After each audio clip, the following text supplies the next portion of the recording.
Jamais sans la grâce, une dévotion matinale proposée par l'Église évangélique de la grâce en collaboration avec l'Institut Théologie de Cotonou.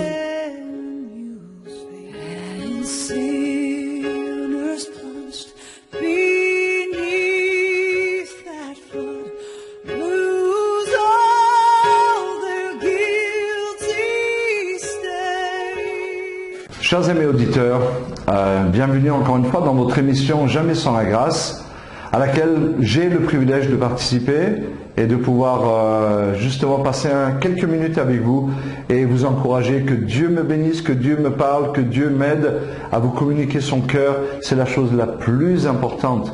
Rappelez-vous, on a dit au début de cette série sur la consolation que la volonté de Dieu, c'est que tous les hommes soient sauvés et qu'ils parviennent à la connaissance de la vérité. Et on a dit que la vérité essentielle, qui est incontournable, si on peut ne pas connaître certaines choses, ça va, mais celle-ci on ne peut pas. C'est pas optionnel, il nous faut la connaître. C'est la connaissance concernant Dieu, la vérité concernant Dieu. Et en ce moment, nous parlons de la consolation, qui n'est pas un sujet, encore une fois, très développé, mais qui est très important pour nous. D'accord ? Donc, on a vu comment Jésus, dans Jean 16, dans Jean 14, nous a promis de nous envoyer le consolateur. Il a même dit qu'il est plus avantageux pour nous que Jésus s'en aille, afin que le consolateur vienne. C'est vraiment quelque chose de très fort.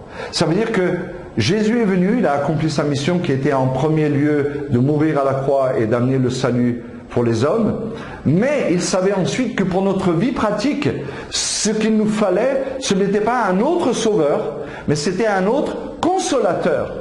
Jésus est venu amener la consolation pour la vie éternelle, c'est-à-dire la délivrance de nos péchés, le salut gratuit par pure grâce au travers de son sacrifice à la croix.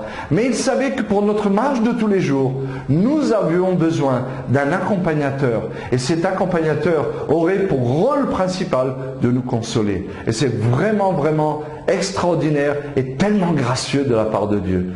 Tellement gracieux de la part de Dieu. J'aimerais vous lire deux versets. Et on terminera notre série à partir de ces deux versets. Dans Ésaïe 40, versets 1 et 2, il est dit « Consolez mon peuple, dit votre Dieu. Parlez au cœur de Jérusalem et criez-lui que sa servitude est finie, que son iniquité est expiée et qu'elle a reçu de la main de l'Éternel au double de tous ses péchés. » Waouh! On ne va pas prendre le temps de le relire parce qu'on a des choses à dire, mais c'est extraordinaire. Le Dieu de l'Ancien Testament, il est le même que le Dieu du Nouveau Testament, car il est appelé le Dieu de toute consolation. Et dans ce passage ici, il fait référence au peuple juif qui, après être parti en déportation, va revenir, et là, il va revenir, mais certainement avec beaucoup de tristesse dans le cœur. Ils ont péché gravement. Et Dieu les a envoyés en esclavage pendant 70 ans, en déportation. Pendant 70 ans. Loin de leur pays, la ville était détruite, Jérusalem, le temple était détruit, ils n'avaient plus de racines, ils n'avaient plus rien, plus de maison, rien du tout. 70 ans après, selon la prophétie de Jérémie, Dieu fait revenir sur l'ordre de Cyrus, il fait revenir les Juifs à Jérusalem pour reconstruire la ville de Jérusalem. Mais on peut imaginer que ces hommes et ces femmes sont revenus avec beaucoup de tristesse, chargés de douleur et de découragement. Ils savent ce qu'ils vont retrouver. Ils savent que le temple est complètement détruit et qu'ils vont devoir le reconstruire. Et Dieu dit, mais Dieu va vous consoler, il veut vous consoler. Il veut vous consoler. Et c'est important que lorsque quelqu'un a péché, qu'on ne lui demande pas simplement de se repentir. Ça, c'est sa part. Mais notre part à nous, c'est de le consoler. Parce que le péché laisse toujours une trace de culpabilité, de condamnation, de rejet, de découragement et tellement de mauvaise image de nous-mêmes. Et donc Dieu dit, consolez mon peuple. 2 fois il le dit, parce que c'est important.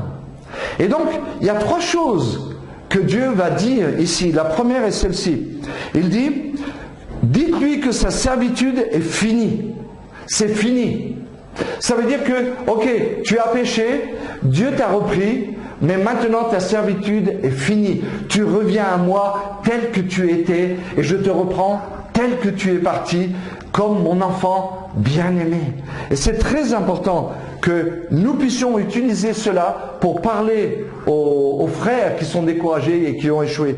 Dans Hébreux 8, 12, il est dit « Parce que je pardonnerai leurs iniquités et je ne m'en souviendrai plus. » C'est ça la consolation. Lorsque nous avons péché et que nous sommes découragés, il nous est difficile de rappeler à notre cœur certaines choses. Et le corps de Christ est là pour nous consoler. Mais soyons sérieux et soyons honnêtes. Combien d'encouragements sont donnés lorsque les frères pêchent? C'est plutôt du découragement. On écrase les frères, on achève ceux qui tombent. Et c'est honteux de voir ce genre de choses. Mais notre Dieu qui nous aime nous dit que notre péché est pardonné, notre péché est oublié. Et si le découragement s'installe dans notre cœur, il est notre consolateur. Et il veut nous reprendre comme s'il ne s'était jamais rien passé. Et nous serons toujours vierges et purs et sans tache à ses yeux. Que Dieu vous bénisse et rencontrez ce Dieu-là aujourd'hui et faites-le connaître dans son nom précieux. Amen.